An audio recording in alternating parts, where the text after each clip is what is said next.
प्रधानमंत्री नरेंद्र मोदी आज पल्ली पंचायत में आए। पल्ली सांबा का एक गांव है, विजयपुर में एक गांव पड़ता है। उस पंचायत में आज प्रधानमंत्री आए और प्रधानमंत्री ने वहां पर राष्ट्रीय पंचायत दिवस के उपलक्ष्य में एक संबोधन भी किया, यानी एक तकरीर भी की। इस तकरीर को लेकर अलग अलग क्वार्टर्स में अलग अलग तरह की बातें हो रही हैं। सब अपने अपने तरीके से इस तकरीर को एनालाइज करने की कोशिश कर रहे हैं। हम भी स्ट्रेट टाइम पर कोशिश करेंगे ये समझने की कि आज जो प्रधानमंत्री ने तकरीर की, उस तकरीर में जो कुछ प्रधानमंत्री ने कहा और जो कुछ उनसे एक्सपेक्ट लोग कर रहे थे वो कहेंगे, वो क्यों नहीं कहा। एनालिस्ट, बहुत सारे पॉलिटिकल एनालिस्ट हैं जो ये कह रहे थे कि प्रधानमंत्री आज जम्मू कश्मीर में चुनाव कब होंगे उसको लेकर बात करेंगे। प्रधानमंत्री बात करेंगे कि जम्मू कश्मीर में लोकतंत्र कब तक बहाल हो जाएगा। प्रधानमंत्री बताएंगे कि स्टेटहुड का रोड मैप क्या है, कब तक जम्मू कश्मीर को स्टेटहुड मिलेगी। और ये भी कुछ एनालिस्ट कह रहे थे कि शायद स्टेटहुड की अनाउंसमेंट जो इसी पोडियम से हो जाए, यहीं से अनाउंस कर दिया जाए कि जम्मू कश्मीर को राज्य का दर्जा जो है फलां तारीख को, फलां डेट, फलां दिन को दिया जाएगा। कई और ये तवक्का और उम्मीद लगाए बैठे थे कि शायद जम्मू कश्मीर में पहाड़ी कबीला के लोग एसटी स्टेटस की मांग कर रहे हैं, शायद आज एसटी स्टेटस को लेकर प्रधानमंत्री को अनाउंसमेंट कर देंगे। कुछ और लोग ये तवक्का कर रहे थे कि शायद जम्मू कश्मीर में कॉन्फिडेंस बिल्डिंग मेजर्स को लेकर प्रधानमंत्री कुछ कहेंगे। ये सारी बातें अलग अलग पॉलिटिकल एनालिस्ट अपनी अपनी जगह कह रहे थे। और मैं एक वेब पोर्टल के ऊपर एक आर्टिकल भी पढ़ रहा था, जिस आर्टिकल में यह आर्टिकुलेट किया गया है कि जम्मू कश्मीर में केंद्र सरकार चुनाव कराने के तो हक में ही नहीं है। वो बिल्कुल चुनाव जम्मू कश्मीर में नहीं कराएंगे, क्योंकि एक प्रोजेक्ट है जिस प्रोजेक्ट पर काम हो रहा है। जब तक वो प्रोजेक्ट जो है पाए तकमील तक नहीं पहुंचता, तब तक जो है सवाल ही पैदा नहीं होता जम्मू कश्मीर में चुनाव हो। उस एनालिसिस को पढ़ने के बाद मुझे कोई हैरत इसलिए नहीं हुई क्योंकि इसी तरह के एनालिसिस लगातार 2014 से लेकर अब 2022 तक आपको पढ़ने को अलग अलग वेब पोर्टल्स के ऊपर मिलेंगे, जबकि होता बिल्कुल उसके विपरीत है, वो होता बिल्कुल उसके उलट है। अब सवाल यह कि आज प्रधानमंत्री नरेंद्र मोदी ने पल्ली में वो सब बातें क्यों नहीं कही जो सब बातें बहुत सारे लोग सुनना चाहते थे। पहली बात तो ये कि राष्ट्रीय पंचायती दिवस था, यानी ये मैं अपना एनालिसिस इस सिचुएशन का दे रहा हूं। ये मेरी समझ है इन सारे हालात को लेकर, और ये समझ इसकी बेसिस ये हैं कि बहुत सारे पॉलिटिकल एनालिस्ट, बहुत सारे वो लोग जो बीजेपी के करीबी हैं, बहुत सारे वो लोग जिनको माना जाता है कि वो प्रधानमंत्री के इनर सर्कल में हैं, बहुत सारे वो लोग जो अलग अलग इंपॉर्टेंट पोजीशंस पर इस वक्त हैं, जब आप उनसे बात करते हैं और समझने की कोशिश करते हैं कि प्रधानमंत्री जम्मू कश्मीर आए और ये कोई बात नहीं की, पाकिस्तान के कब्जे वाले जम्मू कश्मीर की कोई बात नहीं की, पाकिस्तान की कोई बात नहीं की, आतंकवाद की कोई बात नहीं की, अलगाववाद की कोई बात नहीं की, पाकिस्तान में सत्ता परिवर्तन हुआ उसके ऊपर कोई बात नहीं की अंतर्राष्ट्रीय सीमा के ऊपर जो शांति है, बात नहीं की कोई ऐसी जो सब सोच रहे थे कि शायद ऐसी बात हो, क्यों नहीं की। पहली बात तो ये राष्ट्रीय पंचायत दिवस था और पूरे देश को प्रधानमंत्री जम्मू कश्मीर से संबोधित कर रहे थे। जम्मू कश्मीर से पूरे देश को संबोधित करने का मतलब क्या, यानी तकरीर पूरे मुल्क को की जा रही थी, जम्मू कश्मीर से क्यों की जा रही थी। पल्ली पंचायत को, सांबा गांव को क्यों चुना गया, उसकी एक वजह तो ये कि आप पूरे देश के तमाम जितने भी पंचायती राज इंस्टीट्यूशंस हैं, उन इंस्टीट्यूशनों के जितने भी मेंबरान हैं, आप उन सभी लोगों को संबोधन जम्मू कश्मीर से कर रहे हैं। तो साफ तौर पर ये जो बात आप कहेंगे वो जम्मू कश्मीर की भी होगी और वो बात साथ में पूरे देश की भी होगी। और दूसरा ये, आप अब जम्मू कश्मीर को एक डेवलपमेंट का मॉडल बनाकर पूरे देश के सामने पेश कर रहे हैं। तो जब आप किसी जगह जाते हैं, जिस जगह को आप डेवलपमेंट का मॉडल बनाकर पूरे देश के समक्ष रखना चाहते हैं, तो वहां आप उस जगह की बात करेंगे, उस जगह के उस जगह पर कौन कौन से डेवलपमेंटल प्रोजेक्ट्स लगाए जा रहे हैं, डेवलपमेंट के और कौन कौन से काम हो रहे हैं, वहां की युवाओं की महत्वाकांक्षाएं क्या हैं, वहां के लोगों की आशाएं और उम्मीदें क्या हैं, और सरकार उनकी आशाओं और उम्मीदों पर कैसे खरा उतरेगी, आप बात उसी पर करेंगे। क्योंकि ये जो संबोधन था, इसमें बहुत सारे लोगों ने एक और बड़ा सवाल जो है सोशल मीडिया के ऊपर आ रहा है कि भाई भारतीय जनता पार्टी के जितने भी नेता हैं, कोई भी नेता जो है वो स्टेज पर क्यों नहीं था। ये समारोह पंचायती राज मंत्रालय का था और इस समारोह में पंचायती राज मंत्रालय के लोग भी थे और पंचायती राज इंस्टीट्यूशनों के साथ जुड़े हुए लोग भी थे। और पंचायती राज इंस्टीट्यूशन से जुड़े हुए जो लोग थे वो पूरे देश के लोग प्रधानमंत्री के साथ जुड़े हुए थे और अलग अलग माध्यमों से ये सारी बातें पूरे देश में तमाम पंचायती राज इंस्टीट्यूशनों के मेंबरान तक पहुंच रही थी। तो संबोधन में सबसे पहले जम्मू कश्मीर का जिक्र हुआ, बात जम्मू कश्मीर की हुई, बात जम्मू कश्मीर में बदली हुई परिस्थितियों की हुई, बात हुई कि जम्मू कश्मीर में 5 अगस्त 2019 के बाद बदला क्या, और उसके बाद बात हुई कि जम्मू कश्मीर में अब सरकार क्या कर रही है और सरकार का जम्मू कश्मीर की तामीर और तरक्की को लेकर प्रोग्राम क्या है। तो बात तो साफ हो गई कि पंचायती राज के दिवस के उपलक्ष्य में आपने शुरुआत जम्मू कश्मीर से की और खत्म देश भर के पंचायती राज सिस्टमों में जो कुछ बदलाव, जो कुछ परिवर्तन आप देखना चाहते हैं आने वाले कल में, आपने प्रधानमंत्री के तौर पर वो सारा विजन देश के सामने रख दिया। लेकिन अब सवाल ये कि जम्मू कश्मीर में चुनाव कब होंगे, इसको लेकर प्रधानमंत्री ने कुछ क्यों नहीं कहा। क्या मान लिया जाए कि चुनाव जो है अक्टूबर नवंबर के महीने में नहीं होंगे, चुनाव 2024 के बाद होंगे। पहली बात, यहां पर एक और बात समझना बहुत ज्यादा जरूरी है। मैंने पहले भी एक बार कहा था कि अगस्त के महीने तक जम्मू कश्मीर की सरकार और यहां पर जो सिक्योरिटी एस्टैब्लिशमेंट है वो अमरनाथ यात्रा के साथ बिजी रहेगी। यात्रा जो अगस्त के महीने में खत्म होगी, 15 अगस्त के बाद जाकर खत्म होगी। यात्रा के खत्म होने के बाद आप जानते हैं मॉनसून का सीजन है। मॉनसून के सीजन से पहले एक और बात का समझना जरूरी है कि मई के महीने में डिलिमिटेशन कमीशन अपनी report election commission of India को सौंपेगा। इलेक्शन कमीशन ऑफ इंडिया को भी उस रिपोर्ट को स्टडी करना है और उस रिपोर्ट को स्टडी करने के बाद इलेक्टोरल रोल्स की रिवीजन जम्मू कश्मीर में होनी है और जम्मू कश्मीर के चीफ इलेक्टोरल ऑफिसर को जम्मू कश्मीर में चुनावों की तैयारी करनी है। और जो मेरी जानकारी है उसके मुताबिक चीफ इलेक्टोरल ऑफिसर ने 4 से 5 महीने का समय इलेक्शन कमीशन ऑफ इंडिया से मांगा है ताकि वो जम्मू कश्मीर में चुनावों के लिए तैयारी कर सके। इलेक्टोरल रोल्स की रिवीजन होगी और आप ये भी जानते हैं कि चूंकि बहुत सारे वोटर्स की कॉन्स्टिट्यूंसियां बदल चुकी हैं। आप पहले डोडा 52 में थे, अब आप डोडा 53 में हैं। आप पहले आरएसपुरा में थे, आज आप किसी और कॉन्स्टिट्यूंसी में हैं। पहले आप गांधीनगर में होते थे, अब आप जम्मू साउथ में हैं। इसी तरीके से जो कॉन्स्टिट्यूंसियों में परिवर्तन हुआ है तो जाहिर सी बात है इलेक्टोरल रोल्स की रिवीजन होगी और उसके अलावा उसमें वक्त भी दिया जाता है। आप लोगों को 1 महीने का समय भी देते हैं कि भाई अगर नाम, कुछ लोग मान लीजिए किसी का देहांत हो गया तो इलेक्टोरल रोल से उसका नाम कटेगा। नए युवा हैं, 18 साल की उम्र जिन लोगों ने क्रॉस करी हुई है, उनका नाम ऐड होना है तो वो एडिशन डिलीशन ये सारा काम जो होना है इसमें लगभग 4-5 महीने का समय लगेगा। तो जून, जुलाई, अगस्त, सितंबर, अक्टूबर तक 5 महीने अक्टूबर तक होते हैं।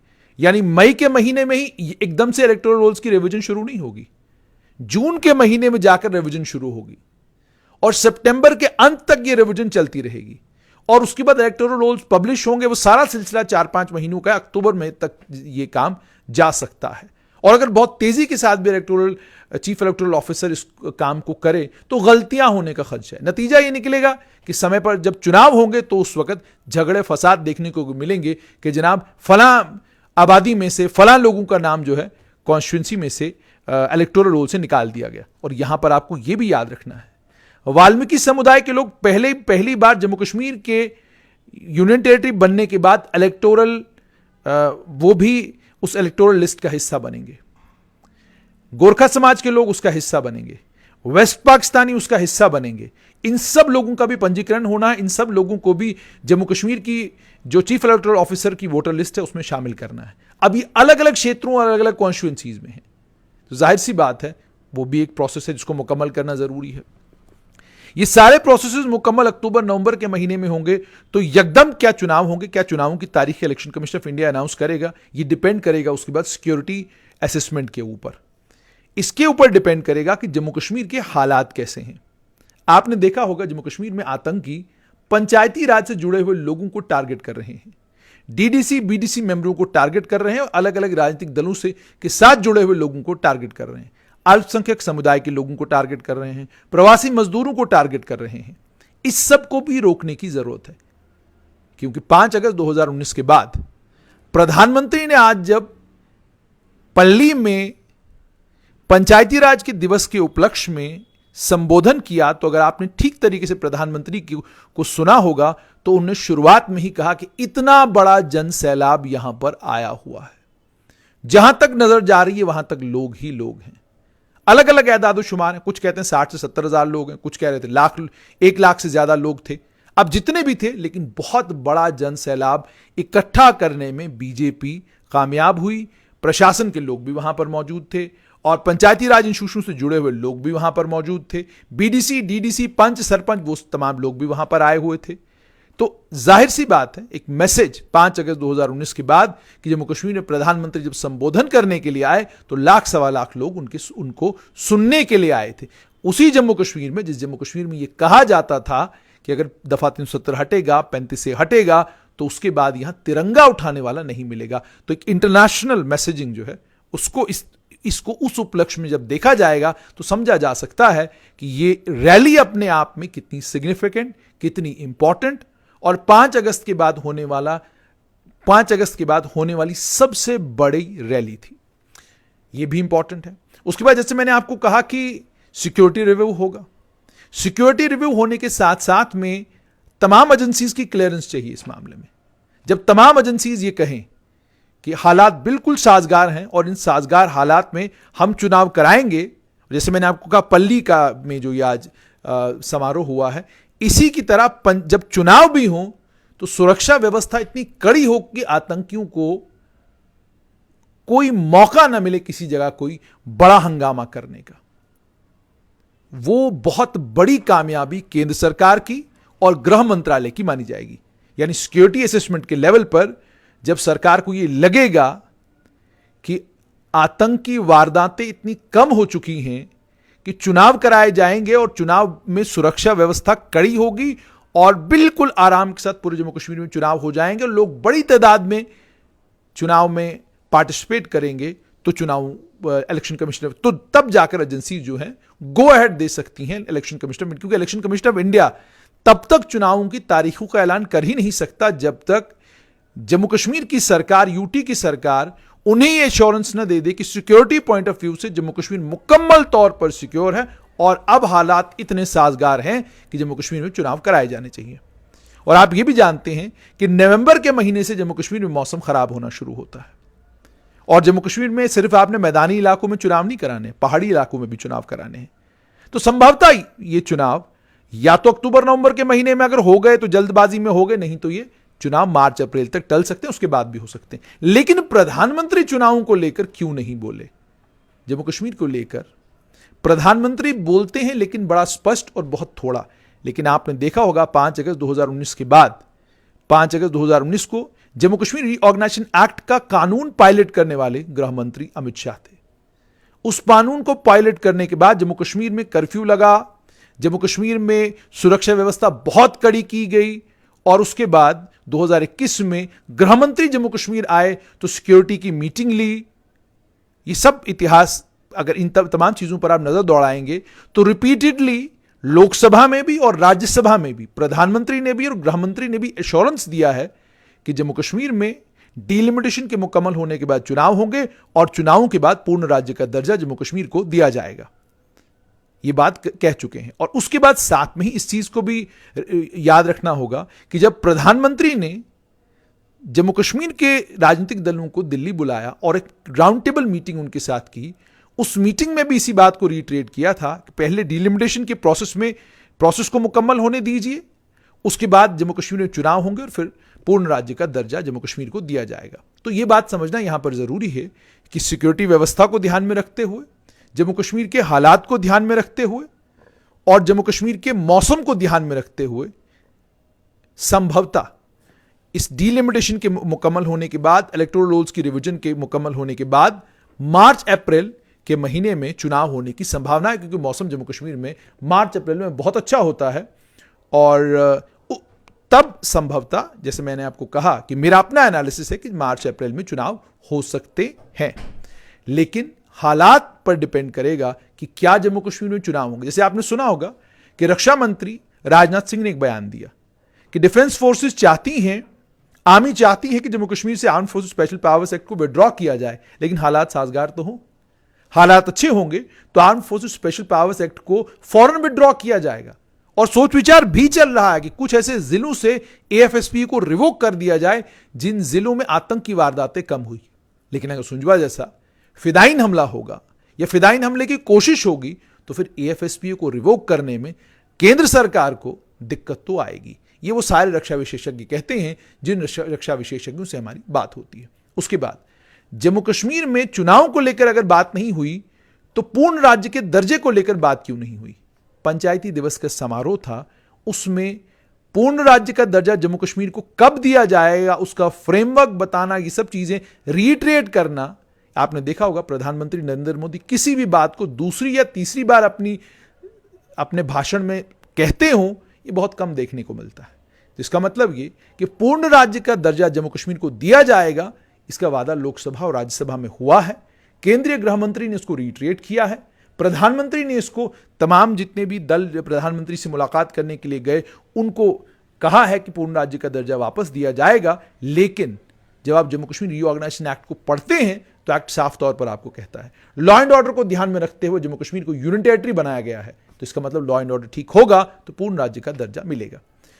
उसके बाद बात की गई कि डेली वेजनों को लेकर प्रधानमंत्री ने कुछ नहीं कहा।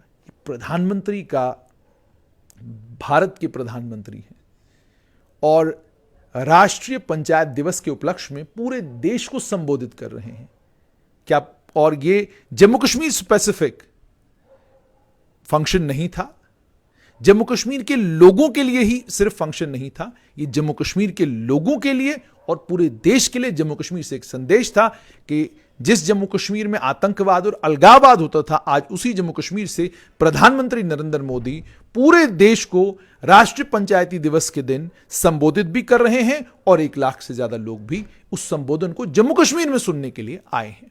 तो ये सिग्निफिकेंस था आज के दिन का, ये इंपॉर्टेंस थी आज के दिन की। इसीलिए प्रधानमंत्री ने, और जाहिर सी बात है ये डेली वेजेस का मसला हो या उसके अलावा जितने भी इश्यूज हैं, या मान लीजिए ये बिजली का जो इतना बड़ा क्राइसिस जम्मू कश्मीर में इस समय है, ये सारी चीज़ें एडमिनिस्ट्रेटिव चीज़ें हैं और इन सारी एडमिनिस्ट्रेटिव चीज़ों के लिए निचले स्तर पर काम करने वाले अधिकारी जिम्मेदार हैं। और इन्हीं सारी चीज़ों को ठीक करने के लिए लेफ्टिनेंट गवर्नर मनोज सिन्हा को जम्मू कश्मीर की बागदौड़ दी गई है। इसका हिसाब जम्मू कश्मीर के governor lieutenant governor Manoj Sinha से प्रधानमंत्री भी और गृह मंत्री भी समय समय पर लेते रहते हैं, ऐसा वो सारे लोग कहते हैं जो इनके करीबी हैं। पूछा जाता है बताइए जम्मू कश्मीर में क्या हुआ क्या नहीं हुआ। इन्वेस्टमेंट को लेकर बहुत सारी बातें हो रही हैं। इन्वेस्टमेंट को लेकर प्रधानमंत्री ने आज भी कहा कि बहुत बड़े पैमाने पर मिडिल ईस्ट से लोग जो हैं जम्मू कश्मीर में इन्वेस्ट करने के लिए आ रहे हैं, ये बात उन्होंने कही। तो मैंने जैसे पहले ही कहा कि आज के संबोधन में केवल और केवल राष्ट्रीय पंचायती राज दिवस, जम्मू कश्मीर में हमने 5 अगस्त 2019 के बाद जम्मू कश्मीर की तरक्की के लिए और जम्मू कश्मीर की इंडस्ट्रियलाइजेशन के लिए और जम्मू कश्मीर में 3 टायर सिस्टम, जो 3 टियर सिस्टम है ग्रास रूट गवर्नेंस का, उसको मजबूत करने के लिए हमने क्या कुछ किया, आज बल उसी बात पर था। और उसके बाद जैसे आज बहुत सारे लोग बहुत मायूस हुए हैं कि देखें जी फलां बात प्रधानमंत्री ने नहीं की, फलां बात प्रधानमंत्री ने नहीं कही। अगले कुछ 2, 4, 5, 10 दिनों में केंद्रीय गृह मंत्री को मौका मिले या हो सकता है MOS PMO को मौका मिले किसी इंटरव्यू में या कहीं पर, इस सारी बातों पर हो सकता है वो बात करें, तो फिर डिबेट जम्मू कश्मीर में दूसरा शुरू हो जाएगा कि जनाब आप जो टाइम फ्रेम दिया गया है वो टाइम फ्रेम ठीक नहीं है, यूं है, ऐसे है, वैसे, उस पर भी डिबेट होगा। लेकिन आज की ये जो पल्ली पंचायत में समारोह था, इसका मैंने आपको जैसे बोला कि इसमें सबसे सिग्निफिकेंट चीज़ ये थी कि जम्मू कश्मीर से राष्ट्रीय पंचायती दिवस के उपलक्ष्य में प्रधानमंत्री ने पूरे देश को संबोधित किया। और उस जम्मू कश्मीर में, जिस जम्मू कश्मीर में ये कहा जाता था कि अगर 370 को हटा दिया गया तो तिरंगा उठाने वाला कोई नहीं मिलेगा, वहां पर 1.25 लाख के करीब लोग जमा हुए थे प्रधानमंत्री को सुनने के लिए। ये एक संदेश जो देश में गया है, अंतर्राष्ट्रीय लेवल पर वीडियोस गई हैं, फोटोग्राफ्स गए हैं, सब कुछ गया है, ये अपने आप में इसीलिए बहुत ज़्यादा सिग्निफिकेंट था। उम्मीद और तवक्का ये है कि जो ये मेरा एनालिसिस इस सिचुएशन को लेकर है, इससे 2 बातें तो साफ। एक तो ये कि जम्मू कश्मीर में जहाँ तक चुनावों का ताल्लुक है, 2024 में लोकसभा के चुनाव से पहले जम्मू कश्मीर के लोगों की अपनी चुनी हुई सरकार होगी, ये तय है। दूसरी चीज़ ये कि जहाँ तक डेली वेजेस का, और एक और इम्पॉर्टेंट चीज़ कि पहाड़ियों के एसटी स्टेटस को लेकर प्रधानमंत्री ने कुछ क्यों नहीं कहा। लोकलाइज्ड अफेयर नहीं था ये। लोकलाइज्ड अफेयर का मतलब ये हो गया कि जो आदतें जम्मू कश्मीर में हमको हैं कि प्रधानमंत्री आते और वो जम्मू कश्मीर को संबोधित करते हुए बात करते थे, लेकिन आज संबोधन सिर्फ जम्मू कश्मीर से नहीं था, बात पूरे देश से थी। इसीलिए प्रधानमंत्री के इस भाषण में पहाड़ियों को एसटी स्टेटस को लेकर कोई बात नहीं हुई। लेकिन अगर गृह मंत्री का दौरा होता और दौरा सिर्फ जम्मू कश्मीर स्पेसिफिक होता और बात सिर्फ जम्मू कश्मीर पर होने वाली होती तो शायद प्रधानमंत्री भी ये सारी बातें करते। लेकिन ऑडियंस देश था और उस ऑडियंस का एक बड़ा हिस्सा जम्मू कश्मीर था, इसलिए प्रधानमंत्री ने कोई वो बात नहीं की जो बातें पहले जम्मू कश्मीर में अक्सर और बेशतर हुआ करती थी। यानी आते, कोई बड़ी बात करके चले जाते और लोग खुश होते, लेकिन उसके बाद उस पर कोई काम नहीं होता था।